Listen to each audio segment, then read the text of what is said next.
আমার দরদিরা জাহান্নাম বড় ভয়ঙ্কর। কোরআন শরীফের বাংলা অর্থগুলো মাঝে মাঝে পড়ো। জাহান্নামটা কেমন ভয়ঙ্কর। অপরদিকে জাহান্নামের আওয়াজ। জাহান্নাম চিৎকার দিয়ে বলবে, ও দয়ার মালিক, ও আল্লাহ, গুনাহগারগুলো কই, আমার পেটের মধ্যে দাও, ক্ষুধা সহ্য করতে পারি না।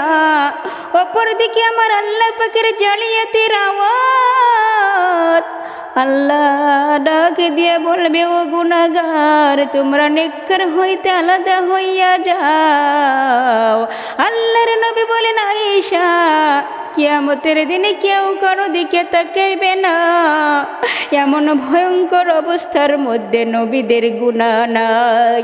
সেই নবীরাও চিৎকার দিয়ে বলবে আর কাঁদবে আর বলবে, আল্লাহ আমাকে বাঁচাও।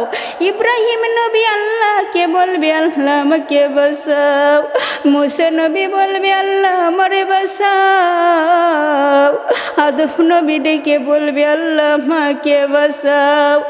আয়েশা রাদিয়াল্লাহু তাআলা আনহা ডেকে বলেন, তখন আপনি কি করবেন? আপনি তো দুজাহানের সর্দার। মায়ের নবী ডেকে বলে, আয়েশা, তখন আমি মাই আল্লাহর মাকামে মাহমুদে সিজদায় পড়ে কাঁদব। আমি একবার বলবো না, আল্লাহ আমাকে বাঁচাও। আমি মুহাম্মদ বলবো, আল্লাহ আমার গুনাহগার উম্মতেরা যেন জাহান্নামে না যায়। আল্লাহ বলবেন, ও নবী, মাথা উঠান, আপনার উম্মতকে বাছাই করে জান্নাতে নিয়ে যান। আমি তখন আমার উম্মতকে জান্নাতের দরজায় নিয়ে যাব। আয়েশা রাদিয়াল্লাহু তাআলা আনহা ডেকে বলেন, ও নবীজি, আপনি কোটি কোটি সহস্রের ভিতরে কেমনে মানুষগুলোকে চিনবেন? আমার উম্মতকে কেমনে চিনবেন? আল্লাহর নবী বলেন, আয়েশা, আমার যারা আসল উম্মত, মুহাম্মাদের উম্মত, তারা 5 বেলা রোজু বানাইয়া নামাজে পড়বে। হাসরের ময়দানে তাদের অংশগুলো নূরের আলোয় ঝলমল করতে থাকবে। আমি নবী দেখে দেখে বেছে বেছে জান্নাতের মধ্যে নিয়ে যাব। ওই আল্লাহর বান্দিরা, ওই বাসাইয়ে তুমি যদি না পড়ো, তোমার কপালে নিখেলাও জাহান্নামের আগুন।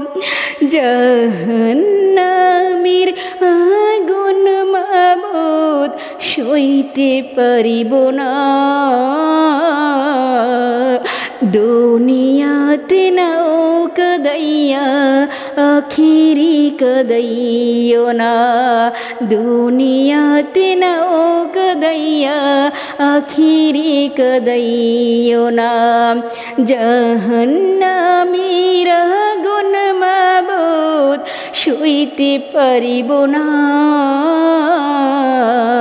দুনিয়াতে নাও কাদাইয়া আখিরি কাদাইও না। দুনিয়াতে নাও কাদাইয়া আখিরি কাদাইও না।